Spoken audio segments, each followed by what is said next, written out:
यानी किसी भी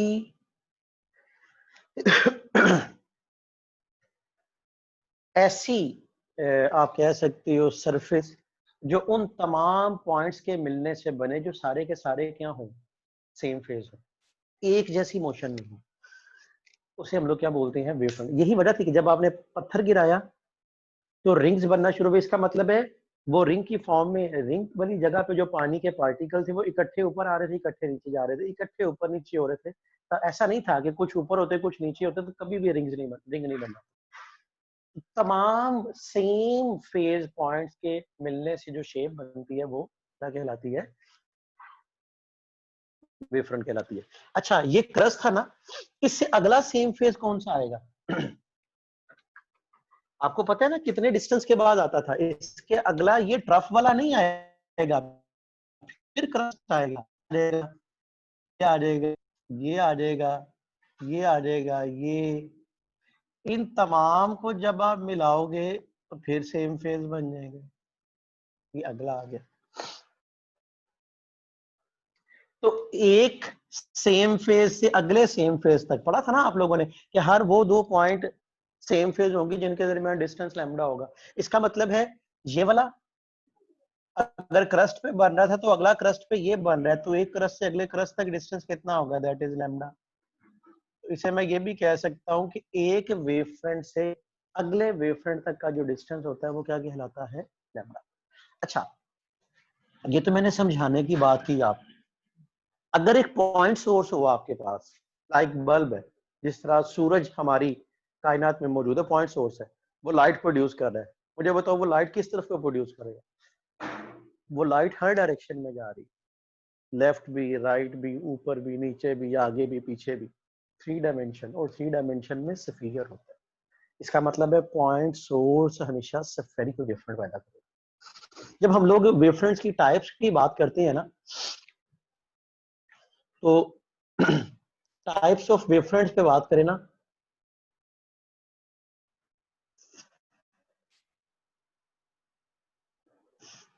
तो पहले नंबर पे आ जाता है स्फेरिकल।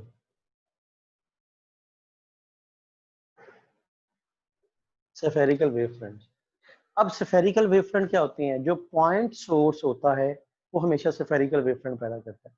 मसलन ये सोर्स है, ये वेवफ्रंट पैदा किया, ये उससे अगला वेव आ गया, ये सारे, यानी पॉइंट सोर्स जो है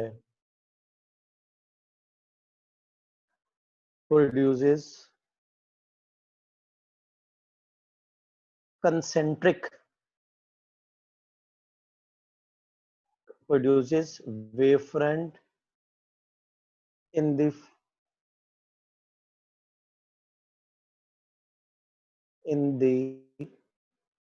form of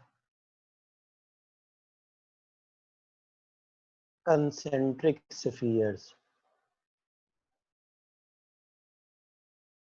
concentric spheres mean जिनका सेंटर सेम हो। यहाँ पे सोर्स पड़ा हुआ है, ये वेवफ्रंट, ये वेवफ्रंट, उससे बड़ा वेवफ्रंट, और किसी भी वेवफ्रंट का आपने रेडियस मालूम करना हो, फर्ज करें इस वाले का मालूम करना है, तो इसका रेडियस स्पीड ऑफ लाइट को टाइम से मल्टीप्लाई कर दोगे तो रेडियस आ जाएगा। ये तो पहली टाइप थी। इसकी दूसरी टाइप होती है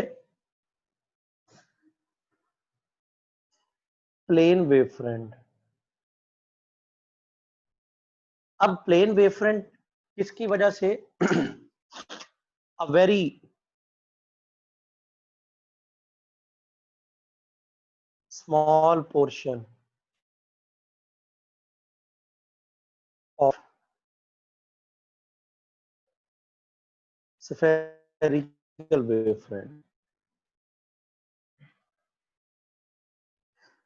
अब देखो, सूरज क्या वेवफ्रंट पैदा कर रहा है? सूरज बहुत बड़े बड़े स्फीयर बना रहा है, जमीन तक पहुंच रही है। और मुझे बताओ जो सूरज वेवफ्रंट पैदा कर रहा है, क्या वो सारी का सारा वेवफ्रंट जमीन पे पहुंच रहा है? नहीं, बिल्कुल भी नहीं। फर्ज करो मैं कहता हूँ जी ये सूरज है, इसने ये वेवफ्रंट पैदा किया, यहाँ पे जमीन है, मुझे बताओ जमीन पे के पास तो इतना सा पोर्शन ही पहुंचाना, और ये पोर्शन तो क्या होगा? प्लेन वेवफ्रंट होगा। इसका मतलब है सूरज पैदा स्फेरिकल वेवफ्रंट करता है, लेकिन जमीन पे जो लाइट पहुंच रही होती है सूरज से वो in the form of plane wavefront पहुंच रही होती है। समझ आ गई बात की। तीसरे नंबर पे आ जाते हैं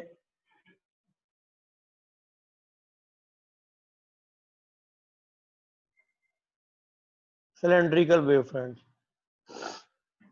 अब सिलेंड्रिकल वेवफ्रंट्स किसकी वजह से पैदा होते हैं? तो ये सिलेंड्रिकल वेवफ्रंट्स पैदा हो रहे होते हैं, they are produced by line source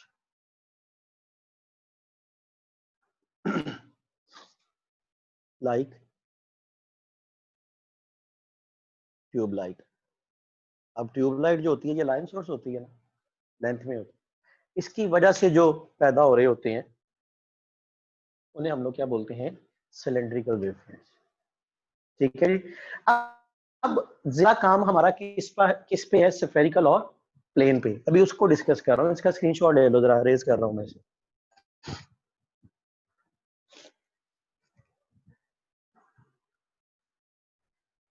जल्दी से जरा स्क्रीनशॉट ले लीजिएगा।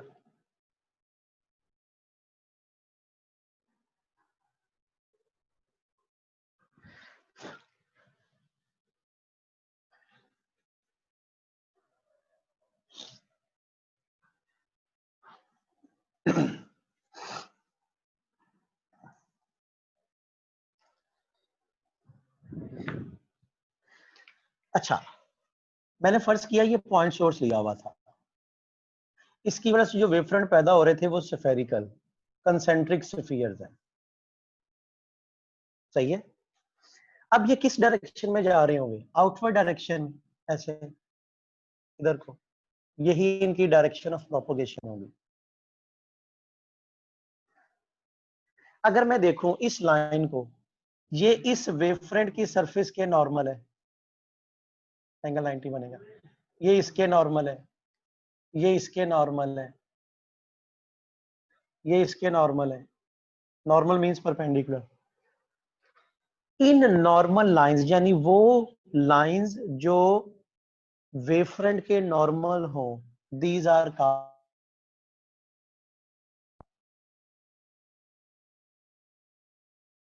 Raise of light. क्या बोलते हैं इन्हें? Rays of light. यानी ये इसी डायरेक्शन में क्या हो रही होती हैं, ये वेवफ्रंट इसी डायरेक्शन में ट्रेवल करते जाएंगे, बाहर की तरफ बढ़ते जाते हैं। अच्छा जब हम लोग ये बात करते हैं ना, कभी आप लोगों ने ऑब्जर्व किया हो कि आप जमीन पे मौजूद हो, जमीन पे सूरज की रोशनी जमीन तक आ रही है, सूरज पैदा तो कौन से वेवफ्रंट कर रहा है? स्फेरिकल, क्योंकि एक पॉइंट सोर्स है यूनिवर्स में। लेकिन हमारे तक जो रोशनी पहुंचती है वो किसकी फॉर्म में पहुंचती है? हमारे पास जो जमीन तक पहुंचती है रोशनी वो किसकी फॉर्म में? प्लेन वेवफ्रंट की फॉर्म में। और कभी आप लोग ऑब्जर्व करो, आप सूरज की रोशनी में ज्यादा बेहतर अंदाज में देख सकते हैं। मैं कहता हूं कि हम लोग अक्सर देख रहे होते हैं आर्टिफिशियल लाइट और नेचुरल लाइट। नेचुरल लाइट सूरज की रोशनी को हम लोग कहते हैं। मैं कहता हूं को आपने आर्टिफिशियल लाइट में करना है और या कोई काम आपने नेचुरल लाइट में करना है, तो आप प्रेफर किसे करोगे? हम लोग हमेशा नेचुरल लाइट को प्रेफर करते हैं। यानी जैसी सूरज की रोशनी हमें विजन, सेंसेशन ऑफ विजन दे रही होती है, वैसी आर्टिफिशियल लाइट, कमरे की रोशनी, बल्ब वगैरह हमें नहीं दे रही होती। इसका मतलब क्या हुआ कि अगर आपके कमरे में एक बल्ब लगा हुआ है तो वो पॉइंट सोर्स है, आप उससे कुछ मीटर के फासले पे बैठे हुए हो, तो इसका मतलब है स्फेरिकल वेवफ्रंट आप तक पहुंच रहे हैं, आप ज्यादा क्लियर नहीं देख सकते।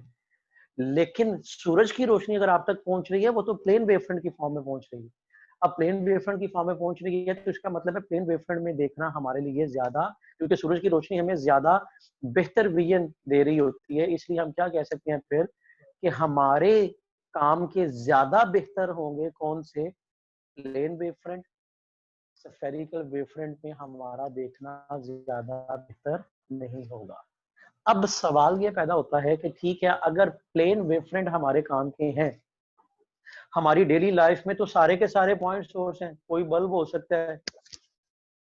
अब उस बल्ब को की वजह से तो स्फेरिकल वेवफ्रंट पैदा होंगे भाई, उन्हें प्लेन वेवफ्रंट में कैसे चेंज किया जा सकता है?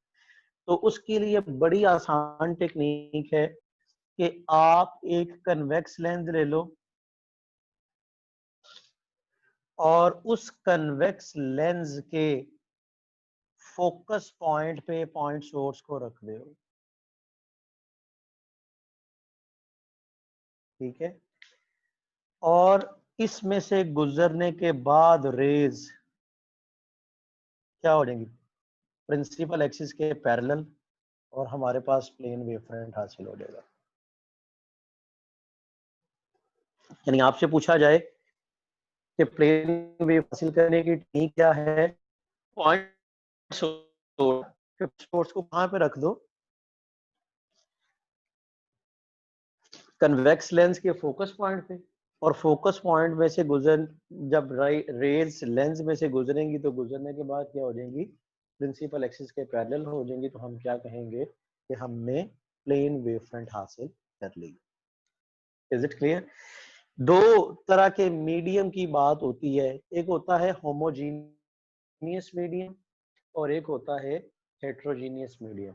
होमोजीनियस मीडियम और हेट्रोजीनियस आप लोगों ने केमिस्ट्री में पढ़े हुए हैं मीडियम की कंपोजिशन के हवाले से, लेकिन यहाँ पे जब हम लोग बात करते हैं तो हम लोग लाइट की स्पीड के हवाले से कहते हैं।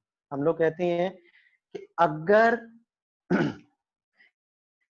किसी मीडियम में डिफरेंट डायरेक्शन में लाइट ट्रेवल करे और हर डायरेक्शन में लाइट की स्पीड सेम रहे, if light travels with the same speed in different directions of a medium, that medium is known as homogeneous medium। ठीक है, यानी अगर क्या हो, लाइट किसी मीडियम में डिफरेंट डायरेक्शन में मूव करती है और उसकी स्पीड क्या रहती है? सेम, इसे हम लोग क्या बोलते हैं? Homogeneous medium. और अगर लाइट किसी मीडियम में डिफरेंट डायरेक्शन में ट्रेवल करे और डिफरेंट डायरेक्शन में ट्रेवल करने पे उसकी स्पीड भी डिफरेंट हो, तो फिर हम कहते हैं कि ये मीडियम होमोजीनियस मीडियम नहीं है बल्कि heterogeneous medium. Is it clear जी? समझ आ गई बात की? कोई मुश्किल? ये कुछ बेसिक पॉइंट्स है किस हवाले से? आपके पास वेवफ्रंट के हवाले से। आपके सिलेबस में ये एग्जैक्ट दिया नहीं होगा, यूएचएस की आउटलाइन में नहीं है, लेकिन चूंकि इसके बगैर गुजारा नहीं है इसलिए मैंने करवा दिया। ठीक है, इससे आगे हम लोग बात करें तो टॉपिक जो शामिल है वो that is the interference of light, यानी यंग्स डबल स्लिट एक्सपेरिमेंट, और डबल स्लिट एक्सपेरिमेंट के साथ साथ फिर टॉपिक जो शामिल है। अच्छा, मैं सिर्फ टॉपिक आपको वो करवाऊंगा जो आपकी यूएचएस की आउटलाइन में है, उससे मिलते जुलते जो आर्टिकल होंगे ना उनका मैं बता दूंगा, उन्हें आप पढ़िएगा खुद ही। बात कर रहे हैं जी हम लोग इंटरफेरेंस ऑफ लाइट पे। यहाँ पे अगर कोई क्वेश्चन है आप लोगों का तो पूछ सकते हैं।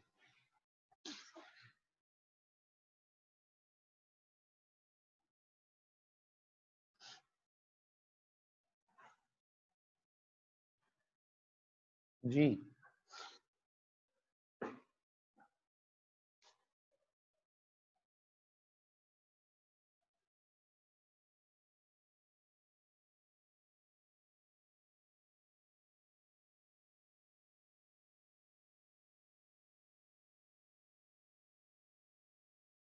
Interference of light.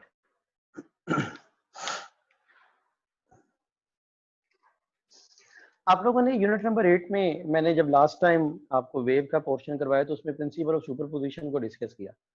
तो प्रिंसिपल ऑफ सुपरपोजिशन में हम लोगों ने पढ़ा था कि 3 इंटरेस्टिंग फिनोमेना थे, जिनमें एक इंटरेस्टिंग फिनोमेना ये था कि आप कहते थे जी कि आप ये कहते थे कि अगर दो सेम फ्रीक्वेंसी की वेव्स सेम मीडियम में सेम डायरेक्शन में ट्रेवल कर रही हो तो उनकी सुपरपोजिशन से जो फिनोमेना होता था उसे इंटरफेरेंस बोलते थे। अब हमारे पास यहाँ पे आ गई टर्म, कंडीशन क्या आ गई? Number 1, same frequency.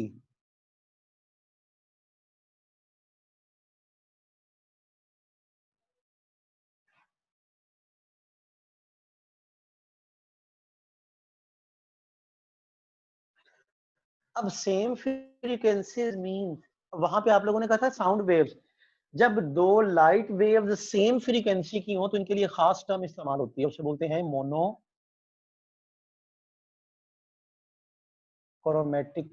लाइट।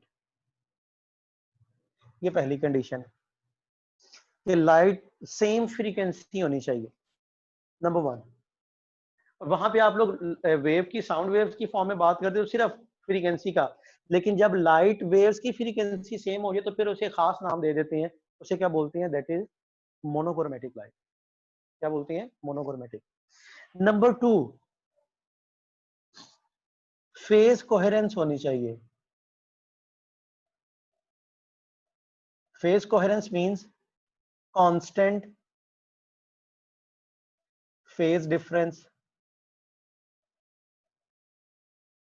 मतलब क्या, eight the same time crust और ट्रफ प्रोड्यूस हो रहे हो।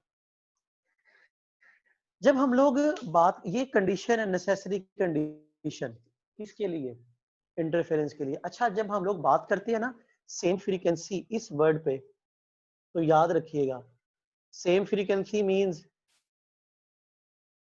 सेम कलर, फिर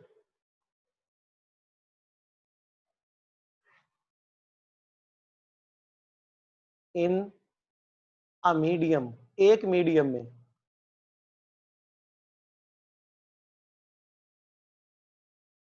सेम वेवलेंथ।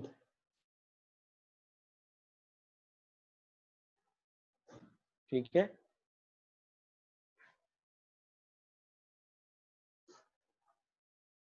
अब ये कंडीशंस होंगी तो इंटरफेरेंस होगा। अब जब हम लोग बात करते हैं इंटरफेरेंस की, तो इंटरफेरेंस की दो टाइप्स आ जाती हैं। ठीक है, इंटरफेरेंस,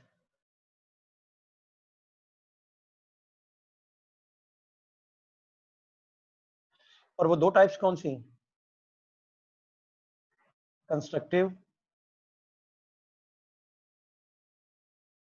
और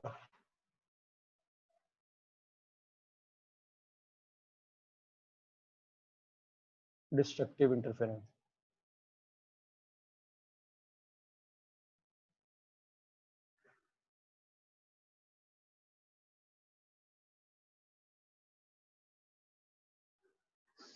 अब कंस्ट्रक्टिव इंटरफेरेंस क्या होगा, कि दो वेव्स इस तरह मिले कि क्रस्ट ऑन क्रस्ट और ट्रफ ऑन ट्रफ, कि दो वेव्स इस तरह मिले कि एक के क्रस्ट पे दूसरे का क्रस्ट आ रहा हो, या एक के ट्रफ पे दूसरे का ट्रफ आ रहा हो। इस केस में क्या होगा, ये कंस्ट्रक्टिव इंटरफेरेंस होगा। साउंड वेव्स के केस में आप लोगों ने पढ़ा था कि साउंड लेवल, आवाज पहले से बुलंद हो जाती है, लेकिन यहां पे क्या होगा, यहां पे लाइट पहले से ज्यादा हो जाएगी।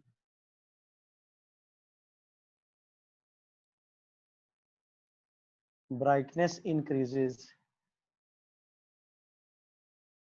ठीक है, नंबर टू, जहां पे कंस्ट्रक्टिव इंटरफेरेंस होता है, कंडीशन क्या आती है कि जो पाथ डिफरेंस होगा वो हमेशा एम लैम्डा हो, और एम किसके बराबर आएगा, 0 plus minus 1 plus minus 2 plus minus 3 and so on. ठीक है, और जहां पे कंस्ट्रक्टिव इंटरफेरेंस होगा,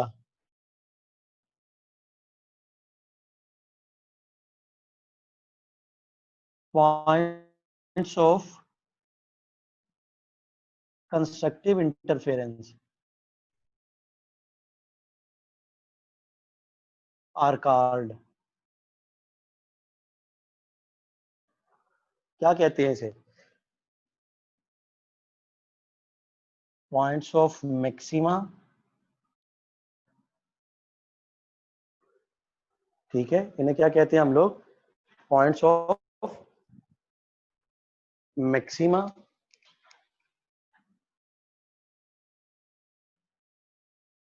ब्राइट बैंड और ब्राइट फ्रिंज। ठीक है, ब्राइट बैंड भी कहते हैं, ब्राइट फ्रिंज भी कहते हैं।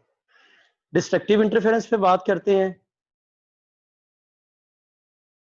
क्या चीज आ जाएगी? नंबर 1, क्रस्ट ऑन ट्रफ और ट्रफ ऑन क्रस्ट। नंबर 2, अब ब्राइटनेस कम हो जाएगी, means darkness increases.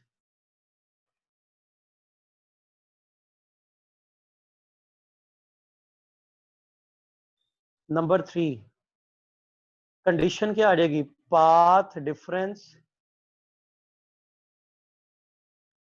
Equals to m+1/2 into lambda, where 0 +-1 +-2 +-3 and so on। यहां पे क्या आ जाएगा?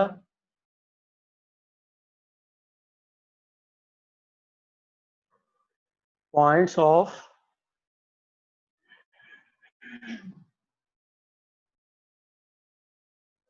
Destructive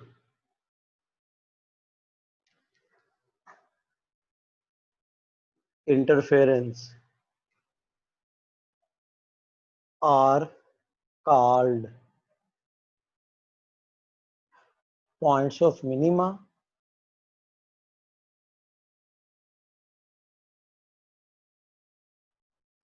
dark band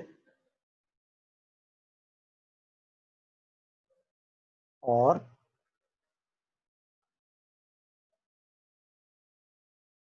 dark fringe. ठीक है जी। ये था हमारे पास कुछ बेसिक पॉइंट्स इसके हवाले से, इंटरफेरेंस ऑफ लाइट के हवाले से। अब यहाँ पे अगर कोई कंफ्यूजन है तो पूछ सकते हो जी, अदरवाइज इसका स्क्रीनशॉट है। आगे चल रहा हूँ Young's double slit experiment. Sir ये पैथ डिफरेंस किसके दरमियान है? जी सर पैथ बोलिएगा, डिफरेंस आपकी आवाज नहीं आई, कट गई ये आवाज। ये जो आपने पैथ डिफरेंस लिखा है ये किन दो हाँ पॉइंट्स? नैयर बोलो, आवाज नहीं सही आ रही है। सर मैं कह रही हूँ कि ये जो पैथ डिफरेंस आपने लिखा मुझे है m लैम्डा, तो ये किन दो पॉइंट्स के दरमियान है?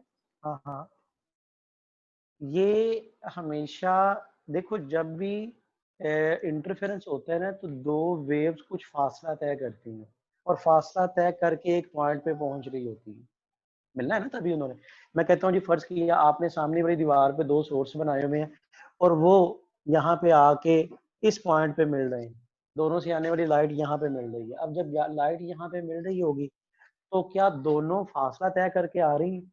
वो कहते हैं अगर उनके फासले में डिफरेंस इतना आए, यानी एक दूसरे से इतना ज्यादा फासला तय करके आए, लैम्डा हो, 2 लैम्डा हो, 3 लैम्डा हो, तो फिर ये वाला पॉइंट हमेशा ब्राइट नजर आएगा। और अगर जो फासला कवर हो रहा है वो ऑड मल्टीपल ऑफ λ/2, यानी λ/2, 3 λ/2, 5 λ/2 हो, तो फिर क्या होगा?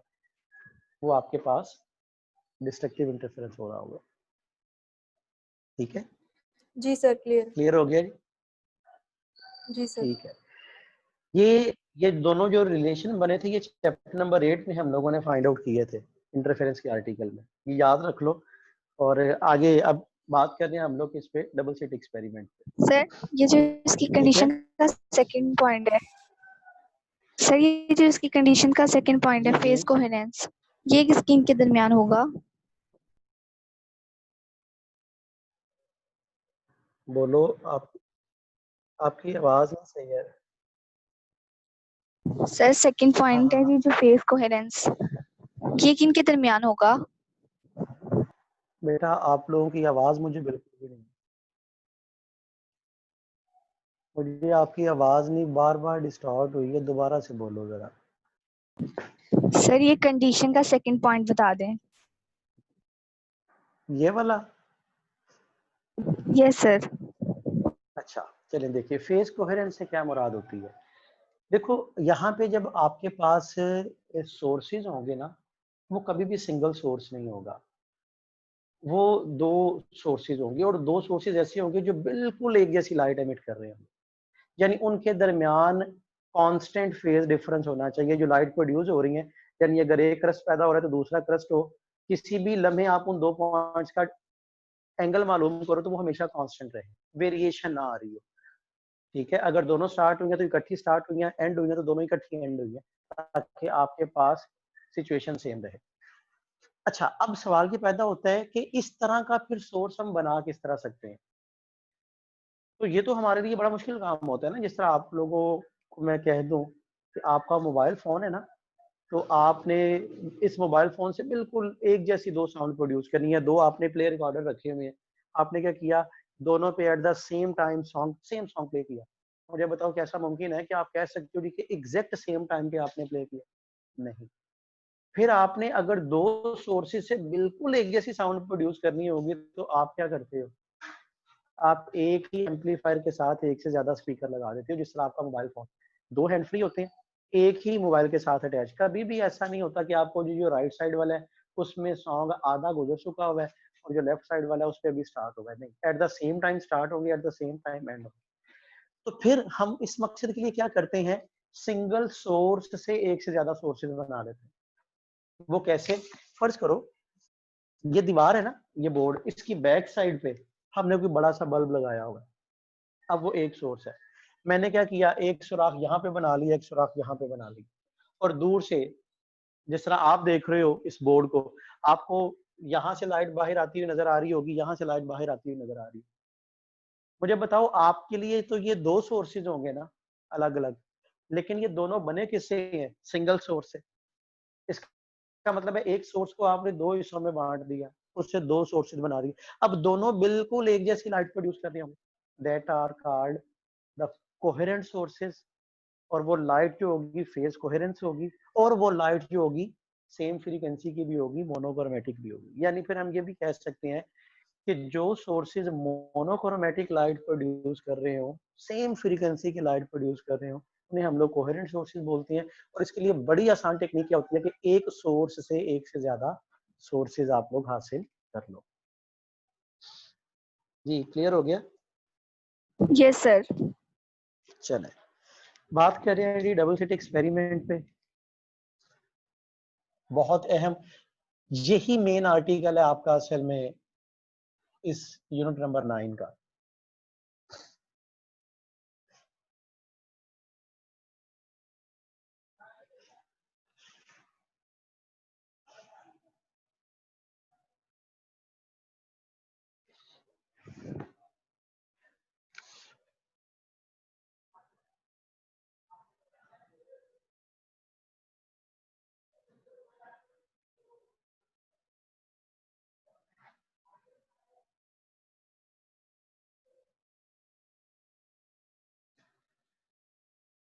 जी यंग्स डबल स्लिट एक्सपेरिमेंट।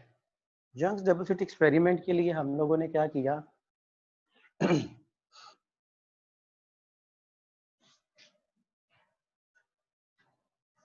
हम लोगों ने दो स्लिट्स को इस्तेमाल किया।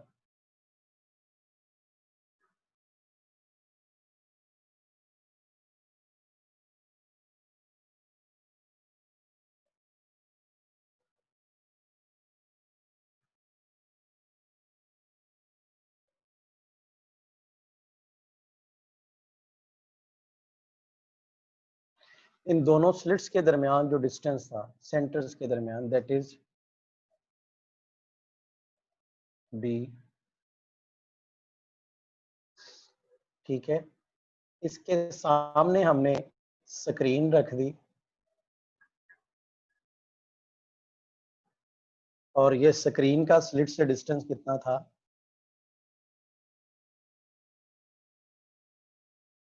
That is L. अब ये दो स्लिट्स आ गई आपके पास। अब इन स्लिट से यहां से लाइट रे यहां पे पहुंची,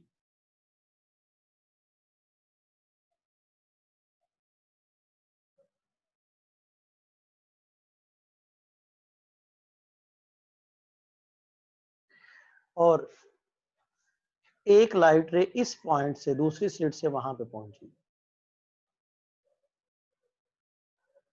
और अगर आप गौर करो, इस लाइट रे को 1 कह देते हैं, लाइट रे 1, इस लाइट रे को 2 कह देते हैं। और अगर आप देखो, गौर करो, तो लाइट रे 1 की निस्बत लाइट रे 2 कुछ एक्स्ट्रा डिस्टेंस कवर करके वहां पे पहुंच रही है। ये जो एक्स्ट्रा डिस्टेंस होगा यही पाथ डिफरेंस होता है। अगर मैं यहां पे लेके चलूं, ये एंगल बन जाएगा कितना मेरे पास, थीटा। अगर मैं देखना चाहूं कि कितना एक्स्ट्रा डिस्टेंस कवर हुआ है, तो उस मकसद के लिए मैंने यहां से परपेंडिकुलर ड्रॉ किया।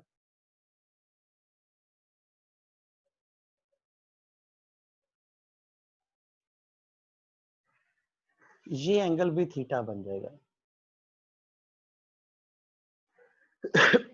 ये पॉइंट ए, ये पॉइंट ए, ये पॉइंट बी, ये पॉइंट सी, ये पॉइंट डी, ये पॉइंट ओ। अब लाइट रे 1 की निस्बत लाइट रे 2 ये एक्स्ट्रा डिस्टेंस कवर कर रही है, दैट इज बी डी। यानी पाथ डिफरेंस किसके बराबर होगा,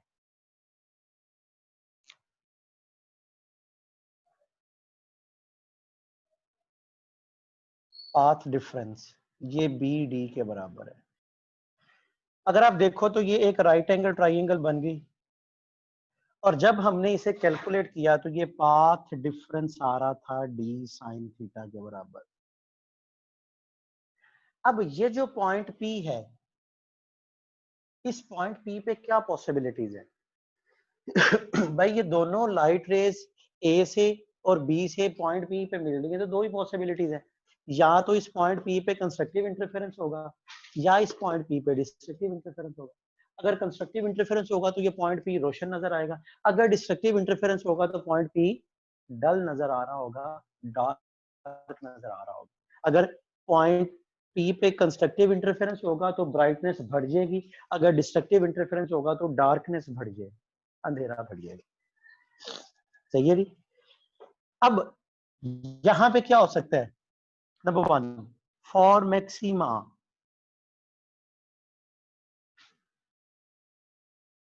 मैक्सिमा के लिए क्या होता है, path difference equals to M lambda, यानी D sine theta equals to M lambda. और एम यहाँ पे क्या था, 0 plus minus 1 plus minus 2 plus minus 3 and so on.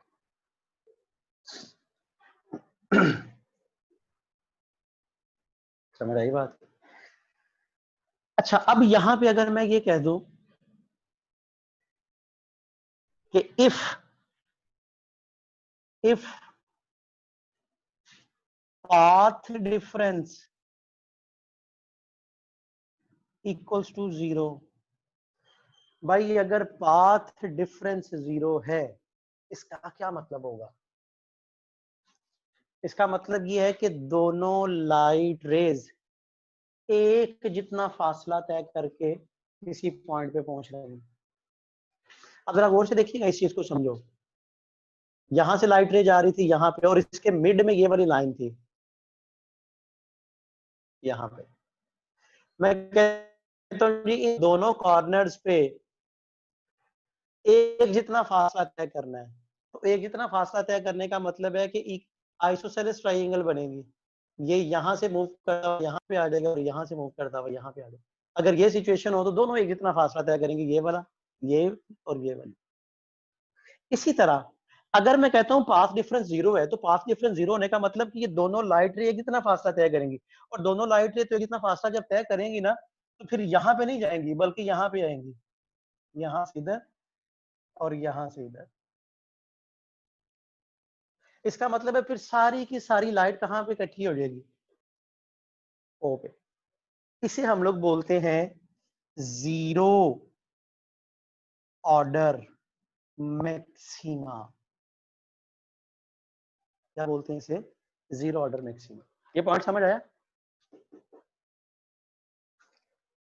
बोलिएगा जरा। यस। इस पॉइंट की समझ आ गई कि पॉइंट ओ पे हमेशा क्या बनेगा? मैक्सिमा। और इसे क्या नाम देंगे हम लोग?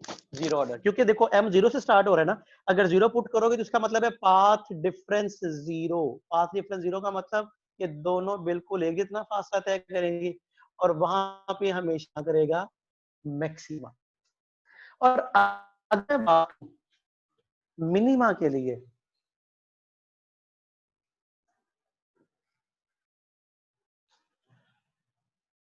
फॉर मिनिमा, तो मिनिमा के लिए क्या आएगा? Path difference m plus 1/2 into lambda, यानी d sine theta equals to 1/2 into lambda. अब यहां पे भी m क्या है? 0 plus minus 1 plus minus 2 plus minus 3 and so on. अच्छा, अब जरा याद कीजिएगा, यहां पे अगर आप पुट करो इफ m इक्वल्स टू 0, यहां पे जब आपने m 0 पुट किया तो आपके पास पाथ डिफरेंस 0 आ गया। जब आप यहां पे 0 पुट करोगे तो मुझे बताओ पाथ डिफरेंस 0 आएगा? ये बन जाएगा 1/2 इंटू लैम्डा। ये तो 0 नहीं आया। अब इससे आप ये नहीं कहोगे कि ये जीरो ऑर्डर मिनिमा है। भाई जीरो ऑर्डर पे तो हमेशा मैक्सिमा ही आ रहा है। ये होगा फर्स्ट ऑर्डर मिनिमा।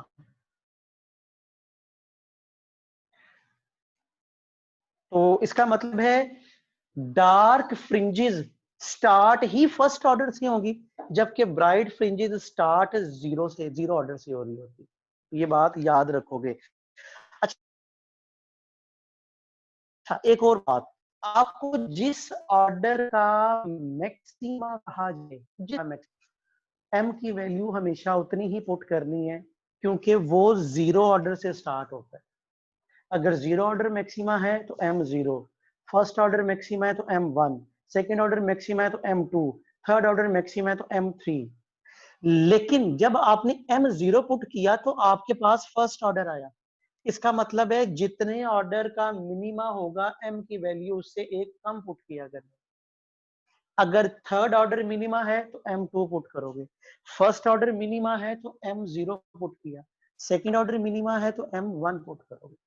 ये बात याद रखनी है आपने कि जिस ऑर्डर का मैक्सिमा होगा m की वैल्यू उतनी ही आया करेगी, और जिस ऑर्डर का मिनिमा होगा m की वैल्यू उससे एक कम आया करेगी, लेस आया करेगी। Is it clear? समझ आ गई बात की? चले एक एमसीक्यू देखते हैं अभी। एक MCQ,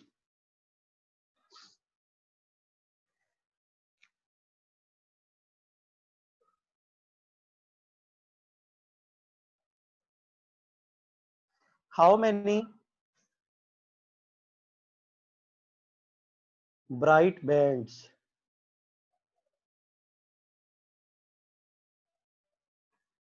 are present in fifth order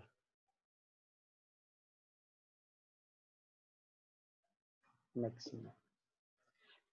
बताएं जी, कितने ब्राइट बैंड होंगे जब फिफ्थ ऑर्डर मैक्सिमा आता है ना? फिफ्थ ऑर्डर तक आप पहुंचे तो उसके दरमियान कितने ब्राइट बैंड आए? 11। Option 1 5, option 6 10, 11। 11 कैसे?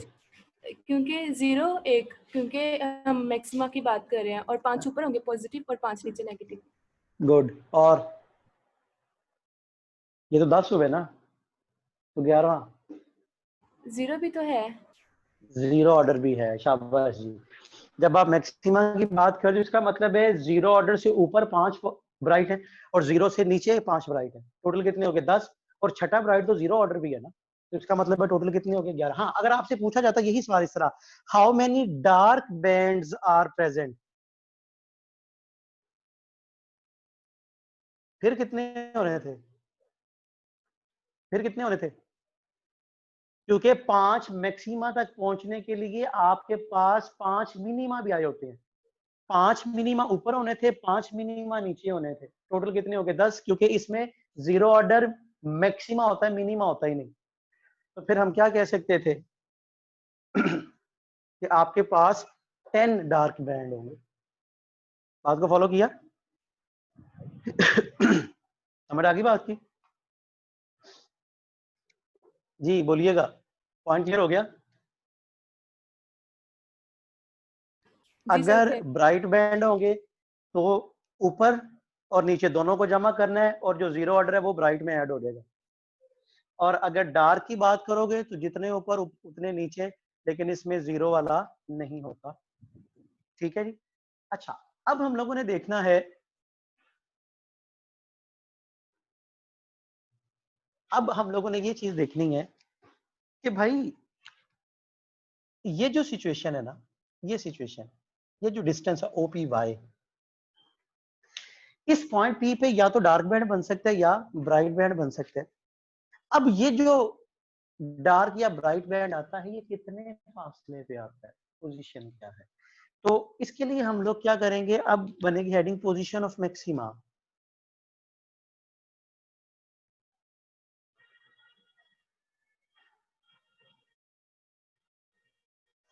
हम लोग पोजीशन ऑफ मैक्सिमा के लिए गए, तो हमारे पास, बल्कि इसे इस तरह लिख लो, we know that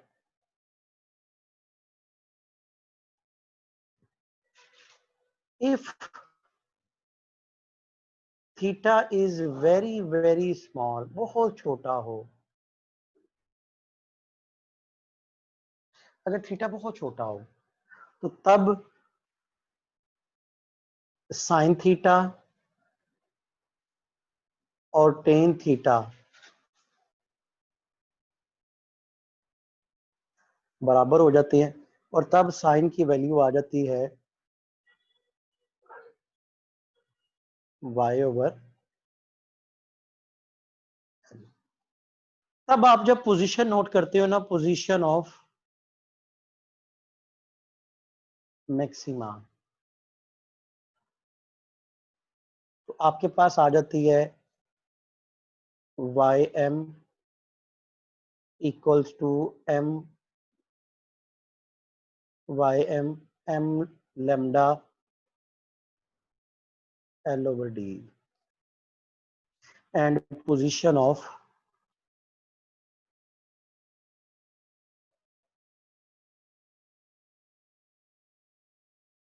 minima Y M M plus 1 over 2 lambda L over D. ठीक है जी। अच्छा, अब हमारे पास जो यहाँ पे पैटर्न बनता है ना, जरा गौर से देखिएगा,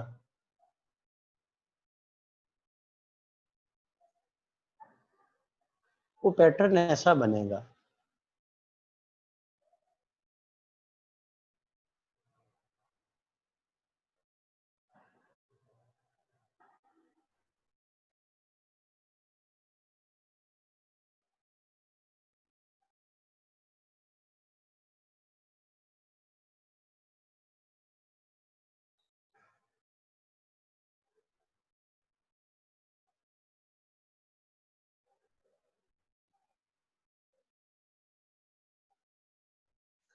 अब देखो ये जीरो ऑर्डर मैक्सिमा, ये मिनिमा, ये मैक्सिमा, ये मिनिमा, इसी तरह ये मैक्सिमा, ये मिनिमा, मैक्सिमा, ये मिनिमा, ये जीरो ऑर्डर है। अब जरा आप गौर करो, अल्टरनेट पैटर्न बन जाएगा आपके पास। अगर आप देखो इस ब्राइट और इस ब्राइट, इनके दरमियान में क्या आ रहा है, डार्क आ रहा है, और अगर आप देखो इस डार्क और इस डार्क के दरमियान क्या है, एक ब्राइट। यानी अगर मैं दो डार्क बैंड के दरमियान डिस्टेंस मालूम करूंगा तो मेरे ब्राइट का साइज आ जाएगा, दो ब्राइट बैंड के दरमियान मालूम करूंगा तो मेरे पास एक डार्क बैंड का डिस्टेंस आ जाएगा। Is it clear? दो ब्राइट के दरमियान डार्क होगा और दो डार्क के दरमियान ब्राइट। और जब मैंने इसे कैलकुलेट किया, पहले मालूम करूंगा डार्क बैंड। अब डार्क बैंड में क्या चीज आ गई, दो ब्राइट के दरमियान, मैं दो कंसेक्टिव ब्राइट, मैं कहता हूँ जी मेरे पास एक है Y M M lambda L over D, और इससे अगला क्या है वाई एम प्लस वन, यानी M plus one lambda L over D. जब इन दोनों का डिस्टेंस मालूम किया, माइनस किया इन्हें, तो ये बन गया लैम्डा एल ओवर डी। फिर इसी तरह मैंने मालूम किया ब्राइट बैंड। जब ब्राइट बैंड का किया तो मैंने दो कंसेक्टिव डार्क के दरमियान नोट किया, Y M M plus one over two lambda L over D, और Y M plus one M plus one over two lambda L over D. तो डेल्टा वाई किसके बराबर आ गया, लैम्डा एल ओवर डी। इसका मतलब, चलें इसका जरा स्क्रीनशॉट लो, फिर शॉर्ट कर रहा हूं थोड़ा सा इसे। यहां तक अगर कोई पॉइंट है तो पूछ सकती है। अभी मैंने सिर्फ ये फार्मूला बनाए हैं, मैंने अभी इनका कोई एमसीक्यू नहीं करवाया, कुछ डिस्कशन नहीं किया आपके इसके साथ। कल के लेक्चर में मैं इन जो है वो थोड़ा सा खंगालेंगे इस इन रिलेशंस को, कि फ्रिंजेस की इंफॉर्मेशन हमें कैसे मिल सकती है। अभी मैंने सिर्फ आपको इसका ओवरव्यू दिया है। यहां तक अगर कोई क्वेश्चन है तो पूछ सकते हो।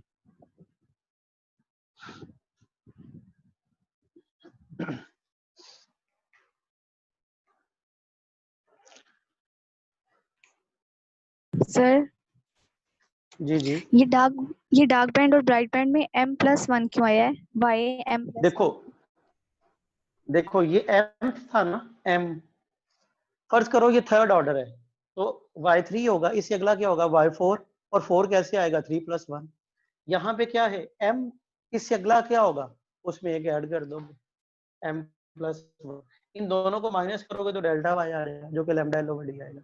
यानी मैंने दो कंसेक्टिव लिए ना, कंसेक्टिव का मतलब अगर एक पांचवा है तो उससे अगला क्या होगा छठा, और छठा कैसे आता है 5 जमा 1।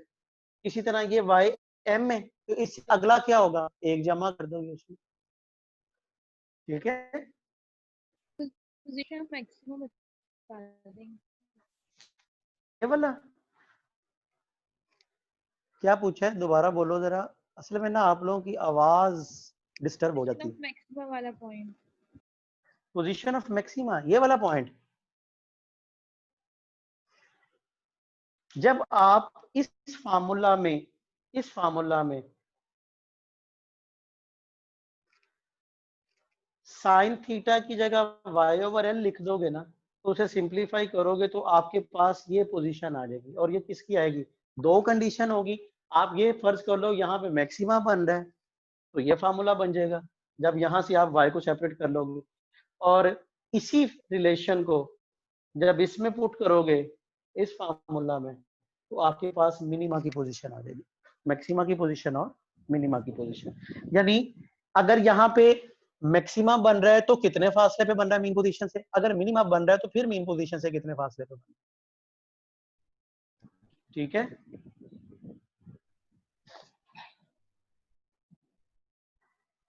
क्लियर हो गया जी। फिर लास्ट पे इसे मैं इस तरह भी लिख सकता हूं, देखो दोनों के रिजल्ट, डार्क बैंड और ब्राइट बैंड दोनों के रिजल्ट क्या आ गए सेम, तो मैं इसे इस तरह भी कह सकता हूं, in general delta Y B, यानी डार्क बैंड का size delta Y bright band का D equals to delta Y equals to lambda L over D. और इसी को हम लोग बैंड विड्थ भी बोलते हैं, इसी को फ्रिंज स्पेसिंग भी कहा जाता है। यानी इंटरफेरेंस के केस में ब्राइट बैंड और डार्क बैंड दोनों के साइज के आगे सेम, इसी को हम लोग क्या कहते हैं, फ्रिंज स्पेसिंग भी कहते हैं। इज इट क्लियर जी? यहां तक कोई मुश्किल? और यहां तक ही आज का काम है आपका। अब आगे जो इसका काम है, इसके रेलेवेंट, वो मैंने इस फार्मूला की बेस पे आपको एमसीक्यूज करवाने, कि एमसीक्यूज कैसे कैसे बन सकते हैं, आपको कैसे कैसे इंफॉर्मेशन मिल सकती है। कल इसी टॉपिक को जब स्टार्ट करेंगे तो मैं आपको इसके एमसीक्यूज करवाऊंगा, तो 4-5 एमसीक्यूज करेंगे डिफरेंट नौइयत के। फिर अगर मटेरियल मीडियम चेंज करके इसे परफॉर्म किया जाए तो क्या बिहेवियर होगा, उसे डिस्कस करेंगे। समझ आ गई बात की? और साथ में ही डिफ्रैक्शन की बात करेंगे। कल ये भी यूनिट वाइंड अप हो जाएगा आपका, ठीक है। और कोशिश करेंगे कि कल आपका एक लेक्चर एक्स्ट्रा रखूं, ताकि आपके उस पेपर की डिस्कशन भी कर दी जाए जो आज आप लोगों ने अटेम्प्ट किया है। ठीक है जी, यहाँ तक आज का काम है, बाकी इंशाल्लाह हम लोग कल लेंगे, ठीक है। इससे हाँ, इससे आगे जो टॉपिक है ना, interference in thin film and Newton rings, interference के ही आर्टिकल है। यूएचएस की सिलेबस की आउटलाइन में तो नहीं है, लेकिन चूंकि इंटरफेरेंस से रिलेट करते हैं, आप लोगों ने पढ़ जरूर लीजिएगा एक दफा। बाकी इंशाल्लाह कल हम लोग देखेंगे फिर, ठीक है जी। ओके जी, वाइंड अप कर रहा हूँ क्लास का। इसका स्क्रीनशॉट लेने के बाद जो मुझे सेंड कर दीजिएगा। पेपर डिस्कशन मैंने आपको बताया, मुमकिन है कल के लेक्चर में टाइम मिल गया तो करवा दूंगा, अदरवाइज कल एक एक्स्ट्रा लेक्चर अरेंज करेंगे, वो आपको बता दिया जाएगा, फिर पेपर की डिस्कशन उसमें करेंगे हम लोग, ठीक है जी। ओके जी, अल्लाह हाफिज।